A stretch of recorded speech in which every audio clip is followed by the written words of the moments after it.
how I accidentally discovered a security flaw in a hotel's elevator system. A few years ago, I was staying at a hotel in Seattle for a work conference. This hotel had an elevator that required a key card to use. When you got on the elevator on the ground floor, it would only allow you to go to the floor your room was on based on your key card. If you pressed any other floor number, nothing would happen. There were 4 elevators in the lobby, 2 on each side. One of the elevators had a door on the back side in addition to the regular door. I was staying in a room on one of the lower floors, with no view. I had really wanted to go to the top floor, maybe 20 or so, and take in some of the views from up there.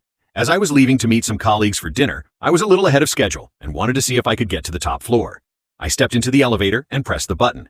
I expected it to blink once and do nothing. To my surprise, the doors closed and began taking me upward.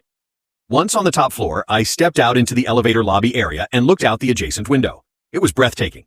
I walked down one hallway and looked out the window at the end of the hall, then walked all the way back to the opposite end of the hall and looked out that window. After taking a few pictures, I headed back to the elevator to go downstairs. I get on the elevator, press the one button, and start moving down.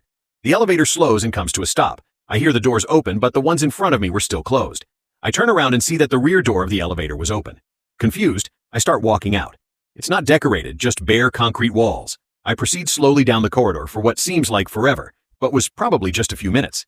I was eventually approached by a hotel employee that seemed confused to see me. She said that they weren't expecting any VIPs during the week. After some back and forth discussion, here's what I found out. The hotel's elevator did have a security feature that only allowed you to go from the ground floor to the floor designated on your key card. However, once you were off the ground floor, you could go to any other floor in the hotel, as long as you weren't coming from the ground floor. The top floor is reserved for VIP clients, but she wouldn't say what types of people. I'd like to assume maybe that's where celebrities or athletes stay when they're in town. When their VIPs want to leave the hotel discreetly, i.e. not by the front door, they are instructed to go to elevator number 2. Press and hold the down button to specifically call that elevator. This elevator is the one with the rear door. It's programmed to open the rear door when it gets to the ground floor, but only if it came from the top floor.